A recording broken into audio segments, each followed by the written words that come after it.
negócios, empresas, empreendimentos, carreiras, sucesso, relacionamentos.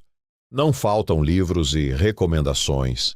7 regras infalíveis para 20 passos para os 5 melhores investimentos do mercado.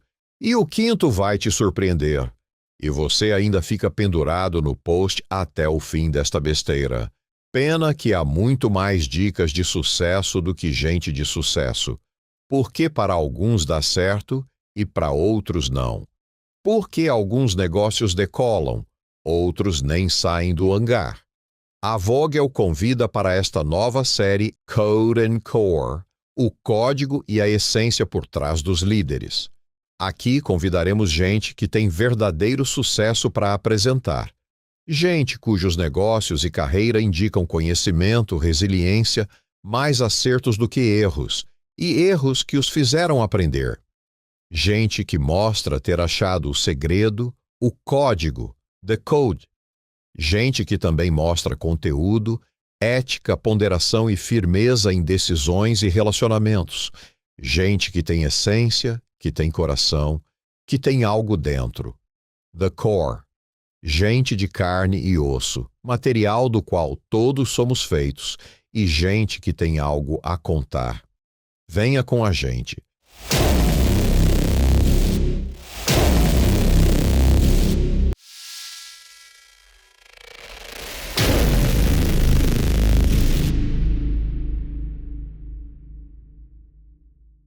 Antônio Luiz Cirino de Sá. Como todos os vinhos clássicos que melhoram com o tempo, Cirino é hoje um profissional experiente, atuando como consultor e conselheiro de empresas, algumas das quais ele mesmo pilotou como principal executivo. Sua carreira se destaca por 2 focos, turnaround e post-mergering. Na arte do turnaround, na arte de tomar pelas rédeas uma empresa opacificada e trazê-la de volta às boas performances, Cirino pilotou a Orica e a Britannic, ambas empresas na área de explosivos civis.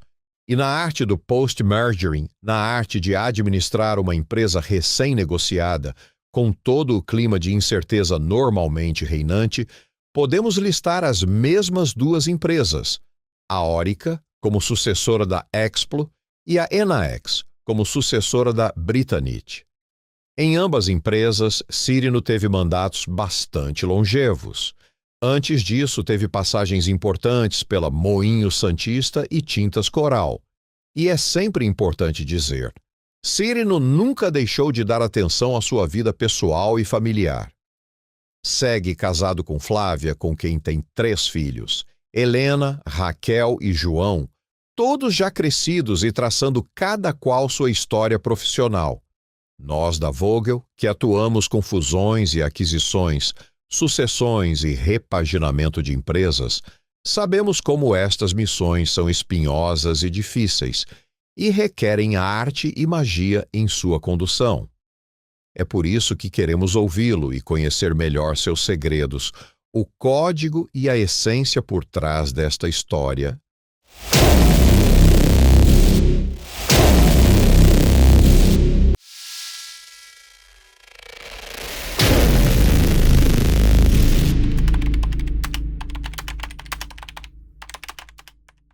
Obrigado. Cirino, prazer ter você aqui.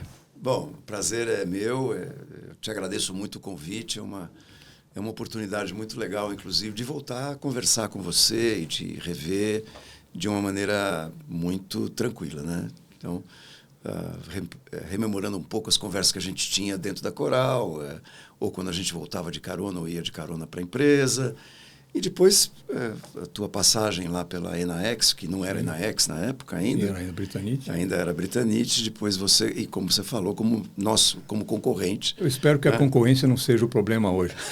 Não, mesmo porque não somos mais há muito tempo. No hard feelings. Mas não fomos mesmo, é verdade. Exatamente. Né? Então, eu acho que um aspecto que a gente quer conversar contigo é justamente isso. Você tem uma experiência destacada, pode trazer aqui ao pessoal que nos ouve, justamente contando um pouco das particularidades. E eu acho que uma coisa mais que me chama a atenção, como a gente já falou anteriormente, você teve mandatos como CEO, tanto na Orica como na Enaex, usando os nomes finais, fabricantes de explosivos civis, bastante longevos, Sim. Mandatos bastante longos. E esses mandatos não foram apenas para manter as coisas andando. Você pegou as empresas em condições bastante diferentes de como as deixou. Isso. Então, essa posição do longeva, que é uma coisa até relativamente rara. Hoje, mandatos de executivo como alto executivo, você tem mandatos relativamente mais curtos. Onde você tem que dar o resultado ou vira técnico de futebol. Como é que você enxerga essa tua visão de longevidade profissional e também do sucesso que você teve? Como é que você olha todos os seus melhores causos? Conte um pouco para a gente inicialmente. Tá bom. Bom, eu acho que a primeira coisa que a gente tem que entender é que é a indústria onde essas duas empresas estão colocadas, né? A indústria de explosivos e que a grande alteração disso, que agora se chama serviços de detonação ou blasting services, né? Que é para deixar a coisa um pouquinho mais fancy, né? Mas não assustar tanto a tia. Não assustar. O teu trabalho fazendo bomba, filho. Mais ou menos isso. Né? A indústria de explosivos é uma indústria muito tradicional. Ela é muito conservadora, os ciclos tecnológicos eles são longos, então para você substituir um produto básico, você leva 10, 15 anos. Então, só para dar um exemplo, quer dizer, a indústria de explosivos começou com as dinamites, né, que eram nitroglicerina absorvida em calcita ou em qualquer outro carbonato, aquelas de desenho animado, né? E aí evoluiu para alguma coisa que o pessoal chama de aquagel, que era uma mistura já com alguns outros produtos químicos, e chegamos na emulsão à base de nitrato de amônio, que é um produto que foi inventado há 20 anos atrás e hoje em dia você tem variações sobre o mesmo tema. Você tem emulsões para determinado tipo de rocha, emulsão com densidades diferentes, mas são emulsões. Então, esse é um bom exemplo de que a evolução tecnológica dessa indústria ela é lenta. Eu acho que isso, eu não sei se é causa ou efeito, mas isso faz com que os ciclos de negócio, os ciclos tecnológicos e até também os próprios clientes, né? Um ciclo mineiro, um ciclo de uma mineração é de 30, 40 anos. E um contrato médio entre 5 e 10. Né? Então, você tem toda essa, eu acho que isso é um contexto. E esse contexto leva a que você não viva para o resultado do trimestre seguinte. E normalmente a visão, e eu acho que eu tive um pouco da felicidade de trabalhar em duas empresas que tinham uma visão mais de longo prazo. Né? Depois eu posso contar uma história um pouco interessante sobre a segunda, sobre a Enaex. E na Orica, que foi a primeira, eu entrei na Orica em 1997, eu tinha 40 anos, quando o Júlio Cardoso, lá da Coral, que tinha sido uma longa história, mas quando o meu chefe anterior me perguntou se eu queria ir para essa companhia, que era do mesmo grupo, dizendo, olha, eu estou indicando o seu nome para você participar do processo de seleção, mas a empresa vai ser vendida. Fique sabendo. E falou, você está interessado? Eu, claro, estou. Porque na minha cabeça eu sempre quis, né, ser CEO de uma companhia. Então, aceitei, fui para lá. E aí, essa empresa realmente foi vendida para dentro do processo de IPOs que a ICI, que era a antiga dona, estava fazendo com alguns negócios que ela tinha. Um dos negócios que foi sujeito ao IPO foi a ICI Austrália. E da ICI Austrália surgiu uma empresa chamada Orica. Eu acho que esse ciclo que foi de 8 anos, nós passamos muito por um processo de reestruturação. Qual era o objetivo da companhia no Brasil? Ela tinha que se internacionalizar, se integrar na nova estrutura que passou a ser controlada da Austrália e se expandir. Então era um mandato muito de crescimento. Não existiam aqueles choques clássicos de cultura, porque no fundo nós estávamos no mesmo meio. Eram mantidas as mesmas pessoas. Isso. E as mesmas direções praticamente. Exatamente. Então o mandato ali era muito mais de fazer a empresa crescer. E aí é aquela história do turnaround que você falou, que eu peguei a empresa, quando eu entrei, numa situação muito ruim, por outros problemas derivados do meu antecessor. E ele tinha terceirizado toda a área comercial, uma coisa impensável, né? Então, toda a parte de distribuição, ele tinha terceirizado toda a parte de tudo com distribuidores ou prestadores de serviço. Então, a empresa na época era uma manufatureira. Ela fazia produtos. Terceirizou o cliente. Exatamente. Que é o que a gente sempre diz, né? Você pode fazer qualquer coisa, mas não terceirize o teu negócio. Quando eu assumi a companhia, eu tinha 3 objetivos maiores.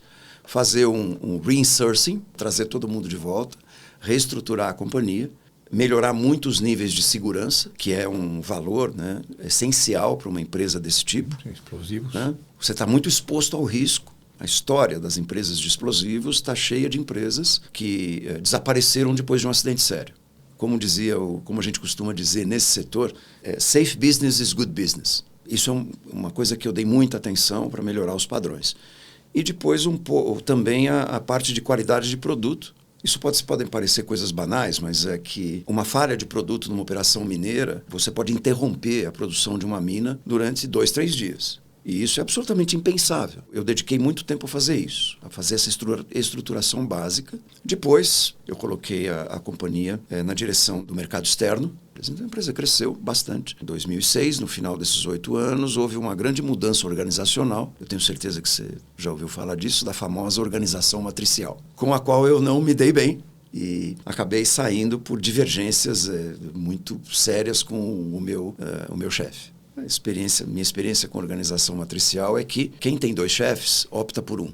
E sempre opta por aquele da maior zona de conforto. Então você perde, as equipes se desintegram, é muito ruim. Enquanto eu pensava no que eu ia fazer, fui convidado para trabalhar na concorrente, que era uma concorrente local. Era uma empresa local do Sul, tinha na época uns 30% de mercado, mais ou menos 35%. E aí eu aceitei, eu tinha outras opções, mas pensei, bom, eu tenho um patrimônio, né, uma reputação e um asset nessa indústria, eu vou continuar nela.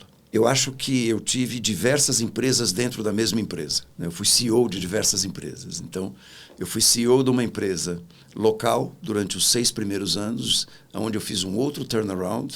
Alguns anos depois, a empresa foi vendida 2/3, nós vendemos 2/3, para um consórcio de uma empresa peruana e uma empresa chilena, de 2 grupos que eram controladores de empresas de explosivos também. Eles entraram na companhia, compraram 2/3 e aí eu tive um ciclo de 3 anos onde tínhamos 3 sócios. Em 2015, a Enaex, que é a empresa chilena, comprou os outros 2. E passou a ser unitária. Passou a ser proprietária 100%. Aí foi o 3º ciclo, até 2023, quando eu passei para o conselho da companhia.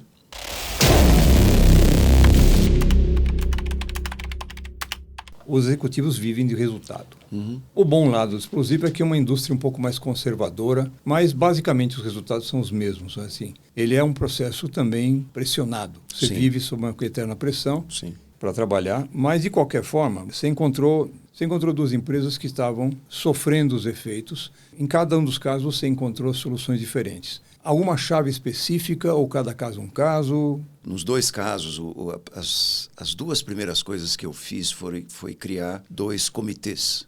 Um comitê de segurança e um comitê de qualidade, aonde nós avaliávamos todo e qualquer incidente ou acidente e qualquer reclamação. Porque você pode ter um processo muito bem estruturado, muito bem documentado, etc. Mas se você não, nesses 2 pontos, se você não vai no detalhe, você não sai do lugar. E você aprende muito com os detalhes dos problemas que você tenta resolver. E nos 2 casos eu usei essa metodologia.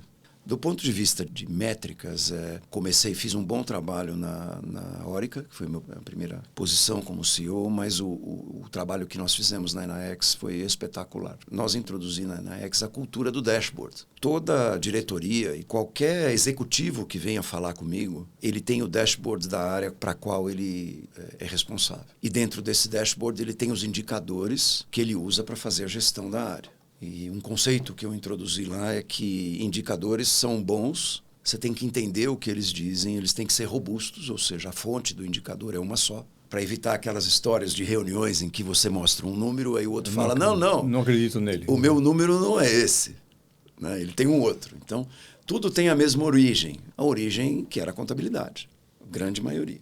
Então, eram números validados e que você tinha que acreditar neles, porque tinha todo um processo de validação antes. Então, você elimina discussões a respeito do conteúdo. Eu implementei uma cultura numérica. E isso também vai pelo exemplo, porque eu, assim como você, somos engenheiros e que trabalhamos... Graças a Deus. Exatamente. Trabalhamos com evidências... Desculpe os demais profissionais que não são. Mas aqui é bairro Mas mesmo. nem todo mundo tem esse privilégio, não é verdade? E politécnicos, não é bairrista, não. Não. Eu introduzi, eu lembro, vamos dizer, colando um pouco uma frase do cara da Dom Cabral, tudo que você não mede, você não melhora. Então eu introduzi essa filosofia dentro das companhias e muito por exemplo próprio. O pessoal brincava que você vai ter reunião com o Cyrino, tá? Você apontou bem seu lápis, porque você vai ser crivado de perguntas que tem a ver com isso. Agora, tem uma outra coisa que eu acho também importante nessa história, que é um pouco fora dos números. Você tem que tirar o foco da companhia do processo e pôr o foco dela no resultado. As pessoas têm muita tendência a achar que se ela moveu essa xícara aqui e botou do lado do celular, ela fez a parte dela. E não, né? O importante é o resultado final, é aquilo que o teu cliente vai achar. Eu entrei com um programa de metas muito bem desenhadas, mas que elas só eram validadas quando, por exemplo, né, você tem uma equipe para lançar um produto novo. Fabricação, laboratório, cara de marketing, a estrutura de vendas, o jurídico, está todo mundo envolvido nisso. Todos eles têm um bônus pelo sucesso do produto, mas é o sucesso quando o produto estiver no mercado vendendo. Então acabou nós não tínhamos mais aquela conversa da minha parte eu fiz. Eu me esforcei. Eu me esforcei, né? E são pequenos conceitos de gestão que eu fui implementando aos poucos. Isso levou tempo, porque você tem que construir uma base cultural que as pessoas demoram para se entrar nela, para que isso, realmente elas adotem isso. E quem não adota, o próprio processo expulsa. É uma coisa natural. As pessoas vão saindo porque ou pedem para sair porque não aguentam aquele tipo de ritmo, se sentem intimidadas por isso. Existem pessoas que se sentem estimuladas por isso. E você vai selecionando. Eu costumo citar muito um artigo do Jim Collins. Perdoa a minha idade, né? Mas é um guru de 20 anos atrás que ele fala sobre os líderes longevos. E ele destaca duas características, que é a resiliência e a humildade. E ele pega alguns casos. Ele faz um estudo de casos de companhias que cresceram consistentemente por 30 anos o valor da ação e o próprio valor da companhia. Estuda quais eram as características desses líderes. E uma das coisas que, depois eu lendo o artigo, eu meio que achei que eu acho que eu pareço com esses caras, é a resiliência. Os primeiros anos, tanto na Orica nem tanto, mas na então Britannic, foram muito difíceis. Uma pessoa um pouco menos resistente, acho que teria saído no segundo ano lá na Britannic, tinha ido embora. E eu continuei. E fui montando isso no dia a dia. Eu não tinha nenhum plano mirabolante, eu não tinha nenhuma visão espetacular de futuro. O que eu queria era fazer a empresa se estabelecer como líder de mercado.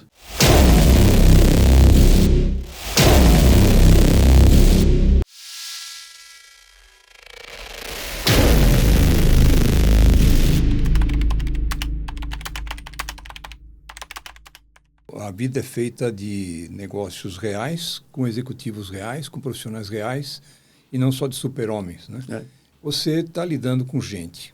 Uhum. As pessoas estão lá todo santo dia porque tem naquilo também o seu sustento pessoal, sua carreira. Cada uma tem a sua pauta, cada uma tem a sua agenda, isso. Cada um tem o seu plano. Perfeito, é isso mesmo. E deve ser assim. Mas, obviamente, quando você faz uma mudança de rumo, dizendo, opa, a empresa vinha até aqui, agora nós vamos mirar um pouco para lá, porque a gente precisa mirar para lá e vamos mudar nessa linha. Você muda processos, você muda focos, dá uma nova forma de ler o resultado da companhia, não necessariamente só pelo bottom line, pela linha de lucro ou prejuízo, mas você coloca basicamente algumas métricas que indiquem como estamos e onde devemos estar. Obviamente, diante de tudo isso, você mexe um pouco nos brios de Sim, quem está lá. Isso mesmo. Daquele que sempre fez aquilo, porque aquilo é sempre daquele jeito porque ele estava lá. E você chega num campo minado chamado gestão de conflitos. Como gerir o conflito entre os players, mas o conflito do plano dessa pessoa com o plano da empresa. Perfeito. Como você administrou isso?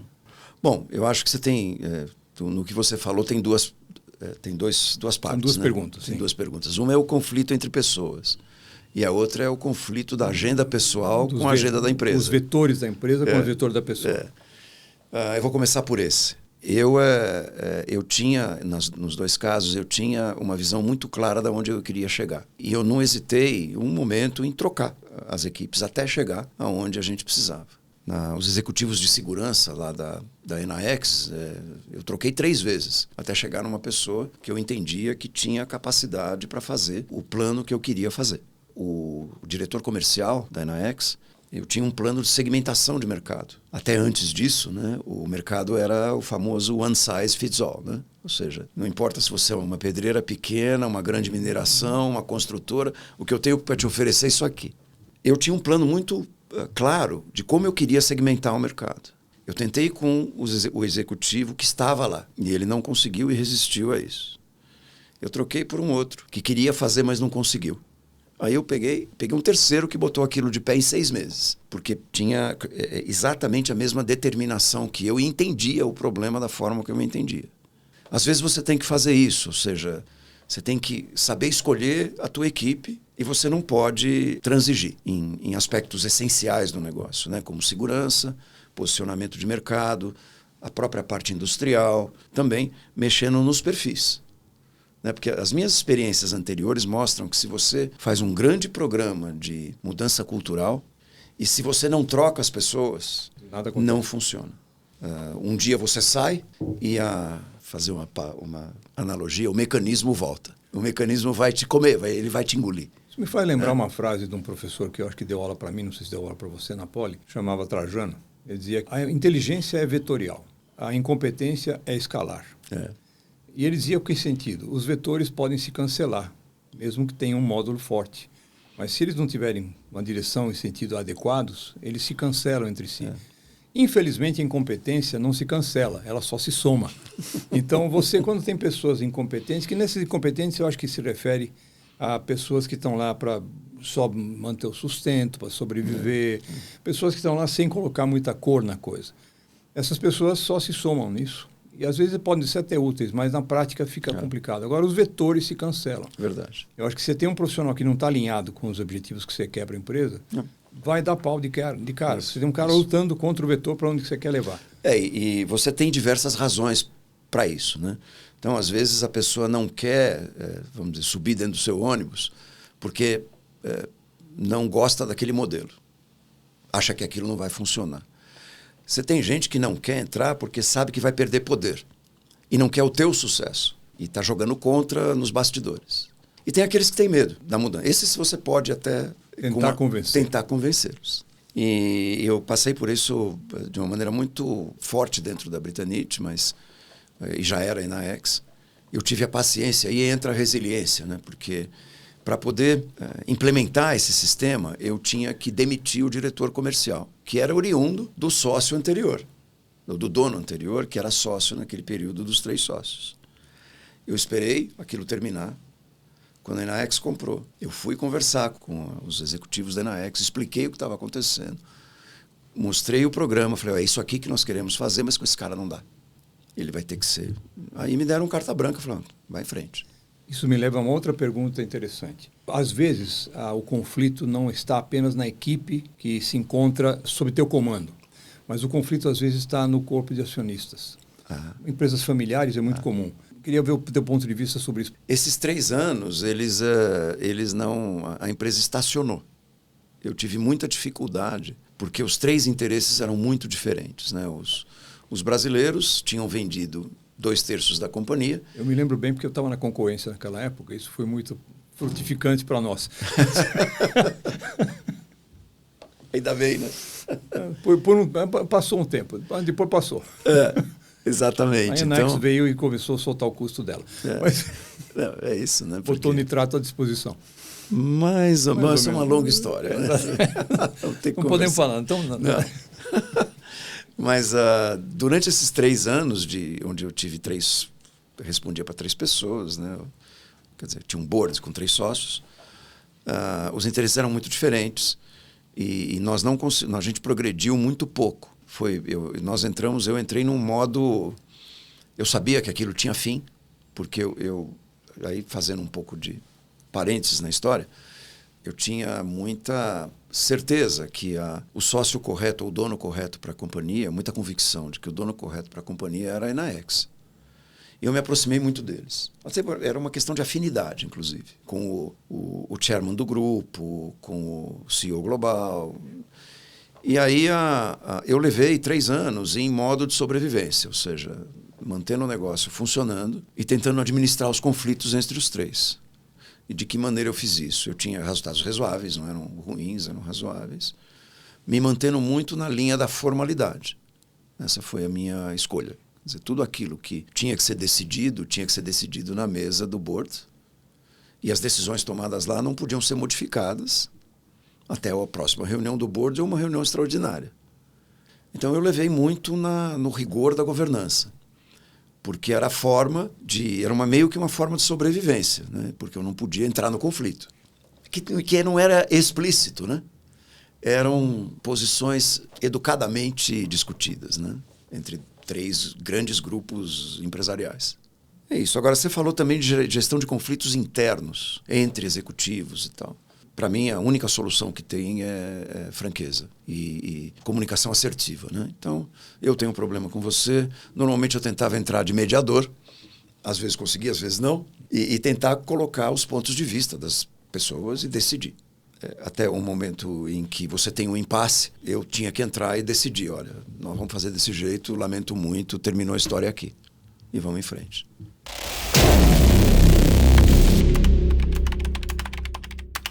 Cirino, vamos mudar um pouco de ambiente agora. Você hoje já integra também o conselho da Sigdo-Coppers, que é a empresa que é a holding que controla a Enaex. Então você teve uma boa relação a vida inteira com esse grupo, a ponto de que eles te convidaram a continuar. Isso. O que é comum também acontecer nesses casos. Transitou, você ainda hoje mantém uma perna executiva por questões particulares. A transição do executivo do dia a dia, do cara que manda e eu aperto o enter e a coisa acontece. Isso. Para aquele cara que aperta eu sugiro tal coisa, eu espero que o novo CEO faça acontecer ou não. Como é que foi na tua versão pessoal essa transição? Como está sendo essa transição? Confesso para você que teve um lado bom. De uma certa forma, tive o privilégio de ter uma transição quase automática, né? Quer dizer, eu era executivo no mês 1, no mês 2 eu estava no conselho. E eu ocupava uma cadeira de conselho num outro negócio da SK no Brasil, que é uma EPC, que é a SKIC, Sigdo-Coppers Engenharia e Construções. Isso me deu, eu passei alguns períodos, né, um ano e meio, com uma cadeira de conselho e uma cadeira de executivo de vice-presidente da Enaex. E essa história, né, que se diz muito da questão da diferença entre você ser um executivo e ser um conselheiro que está na capacidade de fazer as coisas acontecerem, é verdade, né? Tenho que admitir isso, mas é um pouco frustrante, né? Porque você está vendo o que vai acontecer, você sabe aonde aquilo vai dar, você faz perguntas sobre isso, você às vezes é enfático nisso, mas se os outros conselheiros, e principalmente os donos, não pegam, se não cai a ficha para o dono, não vai. Esse é um exemplo típico da construtora, onde eu estava vendo que o sujeito ia bater num iceberg, e ele sabia, CEO sabia, e estava criando uma cortina de fumaça, tipo, não vai dar tempo de virar o navio, fica tranquilo e tal. E os donos, que eu era um conselheiro independente e os outros eram os shareholders. Não enxergavam isso, entendeu? E você fica num dilema. Você diz, bom, eu vou ser mais enfático com ele, vou dizer, olha, tá na cara que isso aqui vai dar desse jeito, você tem que entender, etc. E até que ponto onde está a tua fronteira? Até para questionar o próprio dono do negócio. Você tem que ter muita habilidade para isso, né? E o que aconteceu comigo é que, depois que trocaram o CEO 2 vezes, na minha gestão como conselheiro na construtora, um dia me liga o acionista e me faz a seguinte pergunta: se você fosse o CEO da SK, o que você faria? Agora é a minha vez, né? Aí eu entreguei para ele um plano com diversas etapas e ele está executando, vamos ver.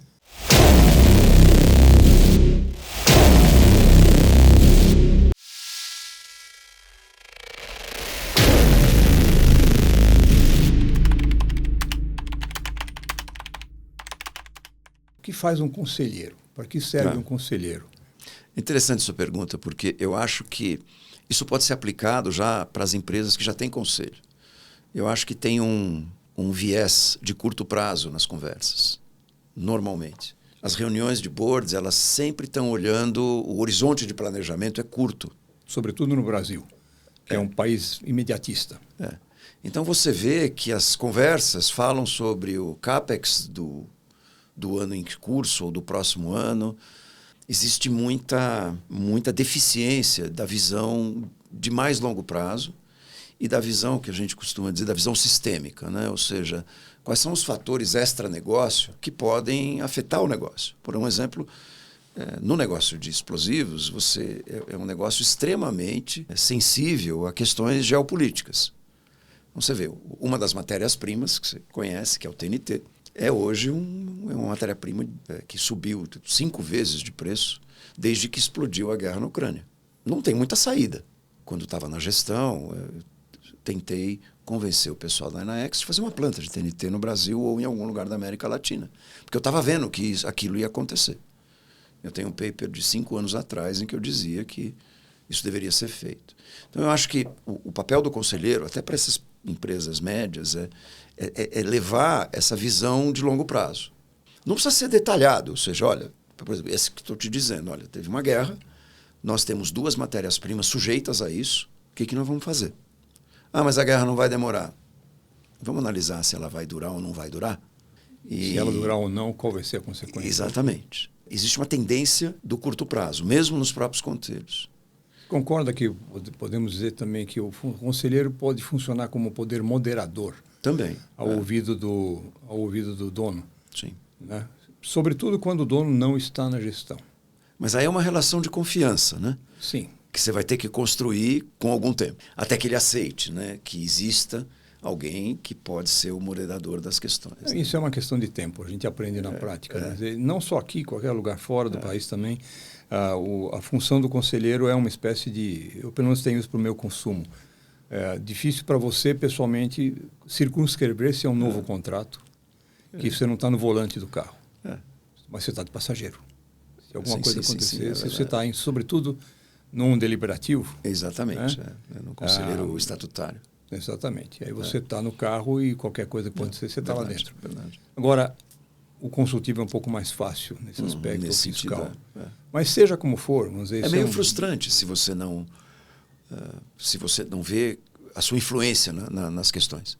Sim, você acaba se frustrando. Para mim, mas o que você falou, o poder moderador é uma coisa importante, eu acho que a visão de longo prazo é outra, e uma visão um pouco mais ampla dos stakeholders, de uma maneira geral. Porque a tendência é que o gestor do negócio ele tem um ecossistema mais estreito. Ele está enxergando o fornecedor, ele está preocupado com as comunidades em volta da planta ou das unidades de produção, dos sites que ele tem, e está olhando o cliente de uma maneira muito, muito utilitária, né? E eu acho que o conselheiro pode melhorar essa visão para coisas mais amplas, que podem trazer uma ligação maior com os próprios clientes ou com os próprios fornecedores. Depende de como você olha isso, né? Então, hoje de manhã eu estava vendo, ainda na Inaex, um trabalho que está sendo feito com a Anglo-América de valorização das comunidades ao redor. Mas uma coisa extremamente bem fundada, não é clientelismo, é um negócio de valorização das pessoas, em criação de empreendedores. E nós estamos participando junto, a Inaex está participando junto. Então, às vezes, isso são coisas que é um pouco do que está acontecendo, que o conselheiro pode levar para dentro de uma empresa média. E você tem que ter um poder de influência muito grande em cima do dono, né? Quer dizer, uma capacidade de aproximação. E você sabe que no IBGC, 2 ou 3 anos atrás, eu fiz o curso de formação de conselheiros. Para quem não sabe, IBGC é Instituto Brasileiro de Governança Corporativa. Tinham alguns herdeiros nesse curso. E eles têm... É muito curioso isso, porque é uma relação meio que de amor e ódio, né? Eles entendem que a empresa precisa de uma estrutura de governança mais sólida, mais robusta. Mas não largam. E acham caro. Esse é o outro lado. Poxa, mas por que eu vou criar uma estrutura com 2 ou 3 pessoas e tal? Então eu dizia para ele o seguinte, olha, você não precisa fazer isso, você precisa seguir os princípios. Você pode fazer isso, mas você tem que ter na cabeça os princípios de governança que você está aprendendo aqui. Eventualmente, você pode chamar para te ajudar. E aí você começa a criar uma estrutura que um dia pode chegar num conselho estruturado, com 2 ou 3 independentes, etc. Mas a tendência desses herdeiros que eu vi é essa, ou seja, é legal, mas não é para mim. Né? Ou lá eu sou diferente. Ou eu sou eterno. Exato. Mas comigo é um pouco diferente, não sei se vai dar certo. Né? Mas aquela história, eu quero, mas o meu sócio não vai topar isso de jeito nenhum. Né? Então, isso acontece em alguns casos, né? E sempre é presente. Então, o trabalho, acho que de convencimento e o trabalho de uma certa resiliência ao ser um pouco pregador das boas novas, eu acho que é importante esse lado também. É um mercado que está em crescimento, é um mercado que promete. Existem hoje já no Brasil, eu diria assim, fazendo um pouco a nossa autodefesa, né? Como profissionais também nessa linha, sejamos nós por baixo da empresa X ou Y. O Brasil formou um grupo de executivos extremamente resiliente, que aguentou processos de planos complicados, econômicos dos mais malucos, onde as regras mudavam toda semana.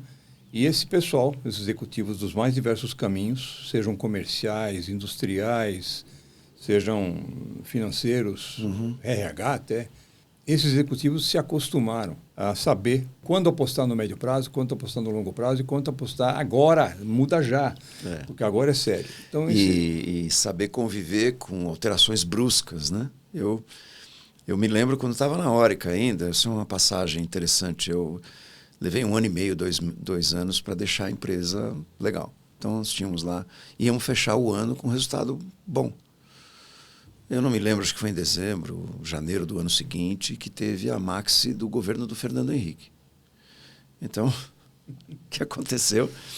Como eu estava num grupo australiano, contabilidade, metas, todos em dólares, e aí eu, de um ano para o outro, eu tive que dobrar o resultado em moeda local, para entregar o mesmo resultado em dólares. Assim, mudou em um mês. Sim. Ah, sabe aquilo lá que você estava pensando não vale mais, tá? Agora é 2 vezes isso. E aí, quando a visão do acionista, né? Quando eu tentava justificar, dizendo, olha, isso aqui é um fator externo, ele estava falando, teu negócio não é robusto o suficiente. Você tem que arrumar uma forma de ser imune a isso. Então, só se eu mudar do Brasil, né? Todo alto executivo brasileiro conseguiu uma coisa na vida que você vai concordar comigo.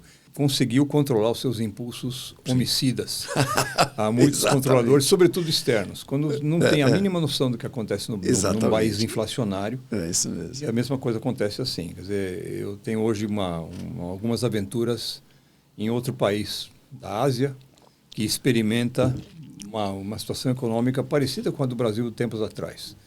Hoje se requer uma capacidade de análise financeira, você tem que fazer conta de cabeça. Você tem que fazer, não é uma conta de 2 mais 2, não. Exatamente. Tem que tirar juro composto de cabeça.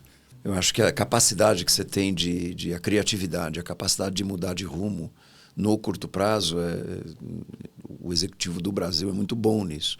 O importante é que você mude sempre tendo a tua linha mestra estável. Você sabe para onde você quer ir.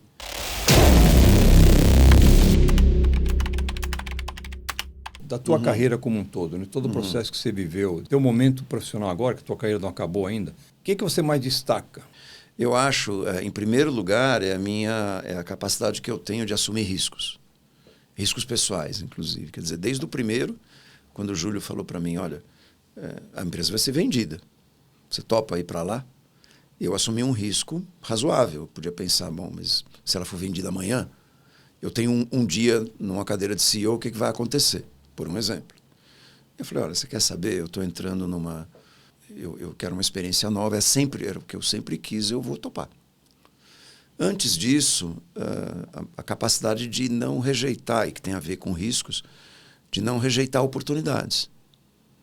Então, toda novo cargo que me ofereciam, eu pegava. Ah, olha, eu estava lá como controller, o meu chefe falou, eu vou te colocar como gerente de uma pequena unidade de negócios. Eu lembro até o que ele falou. Ele disse, se você fizer besteira, você não vai estragar a companhia. Se você for bem, todo mundo vai perceber. Tá bom, eu vou. Fiquei 1 ano lá, 2 anos, aí mudei para uma outra área e fui subindo. Quando eu saí da Coral, eu era diretor de supply para a América do Sul. Então, esse eu acho que é o primeiro. O segundo, eu já tinha mencionado para você, resiliência. Eu só não saí da então Britanite no segundo ano porque eu não quis sair. Queria ficar e fazer o que eu queria fazer. Então, resiliência. Terceiro, clareza. Eu acho que eu sempre tive muito claro para onde eu queria ir. Eu queria ser CEO de uma companhia. E trabalhei muito para isso. Eu tive a sorte de ser nomeado com 40 anos o CEO da Orica no Brasil, né? Sempre, em todos os negócios que eu peguei, eu sempre procurei entender muito bem dele. Mesmo que eu tivesse chegando naquela hora, nunca tivesse visto. Então, eu saí de uma indústria química, de tintas, fui parar numa indústria de explosivos, que tem uma parte química, tem uma parte mecânica, a parte de serviço tem muito de engenharia. E eu fui aprender no próprio exercício da função. Formar boas equipes, procurar sempre colocar na cabeça das pessoas que o cliente é quem movimenta a companhia. E acho que na Enaex a grande sacada foi entrar com um modelo de segmentação. Porque aí nós organizamos o atendimento ao cliente. Cada segmento tem as suas alavancas e são diferentes de um segmento para o outro, ou seja, aquilo que o cliente quer é diferente. Numa mineração, você olha mais a parte do custo de processo, da segurança a longo prazo. Numa hidroelétrica que você está construindo, você tem que executar dentro do cronograma do fulano que te contratou, porque senão ele perde, ele vai pagar uma multa pela energia não gerada. Cada segmento tem os seus valores. E também a gente criou, aqui na Enaex, participamos da criação de uma área de desenvolvimento técnico muito robusta. Hoje em dia a gente é visto como referência mundial. O que você diria para os caras, o pessoal que está na trincheira? Eu acho que, em primeiro lugar, tenha claro o que você quer. E não necessariamente você tem que entender aquilo que te motiva. Você pode ser motivado pela vida executiva, você pode ter motivações pessoais, você pode ter... Esse é um primeiro. Segundo, eu estou me espelhando em mim. Né? Uhum. Segundo, aproveite as oportunidades que aparecerem. Não coloque muitas restrições. Então, eu estava lá sentado lá na controladoria quando me ofereceram um cargo na área comercial. Eu podia dizer, mas eu não entendo nada disso aqui. O que eu vou fazer lá? Eu não gosto de ser vendedor. Você tem que passar por tudo isso. Aproveite as oportunidades. Terceiro, você não pode nunca ter vergonha de aprender. A questão de você dizer eu não sei não é pejorativa, ela não vai te diminuir. Então, por um exemplo, quando eu entrei na indústria explosiva, eu não entendia nada de segurança de processo. Zero. Eu peguei o cara de segurança, que era um sujeito super competente. Toda vez que eu ia a Lorena, a gente passava uma manhã andando pela fábrica e ele ia me explicando os princípios básicos de segurança. E eu acho que escolha suas batalhas, você tem que ter ideia correta daquilo que vale a pena e não jogue limpo. Não seja inocente, mas jogue limpo, sempre. Porque o payback vem. Né? E seja muito convicto dos seus valores. Eu tive uma experiência interessante outro dia, quando o CEO da Enaex na França, que é um franco-argentino, ele falou, olha, nós estamos com um problema de produção aqui, porque não estamos dando conta então, da demanda. E o Juan Andrés falou, por que não punha mais um turno? Aí ele virou para o Juan Andrés e falou assim, o Antônio disse que nessa linha de produção não dá para trabalhar à noite. É muito risco. Então, é uma coisa legal, né, de você ver que certos princípios que você não abre mão, eles permeiam pela organização. Né? E eu acho que isso é algo que você tem que ter muito claro também. Coisas que você cede e aquilo que você não vai ceder, que são coisas absolutas. Eu acho que vem também do fato que, no teu caso, o teu nome, de certa forma, já pela folha corrida, acaba virando um referencial. Mas esses aspectos é que valorizam o aged professional, o profissional experimentado. Você tem que saber reagir rápido, você tem que saber quando reagir, quando não reagir. A arte de saber só vem com quilometragem. Você falou um ponto interessante, que na realidade, isso vem com a idade, mas é algo que você tem que desenvolver, que é a ansiedade. Você tem que aprender a controlar a sua ansiedade, porque nem tudo que você faz, o resultado vem no dia seguinte. Né? Então, você tem que esperar. Né? E eu acho que isso é muito comum quando você... Não é comum, mas ocorre bastante quando você faz uma mudança grande numa companhia. Você acha que você fez a mudança hoje, amanhã você vai chegar, vai dormir, amanhã você chega e está tudo diferente. E não é verdade. Você tem que esperar. Não muito, e aí é que está a arte, né? Você tem que ver até que ponto, você tem que ter o teu nível de tolerância, até onde vai. E até que ponto você vai, bom, puta, acho que eu vou ter que mexer de novo, né?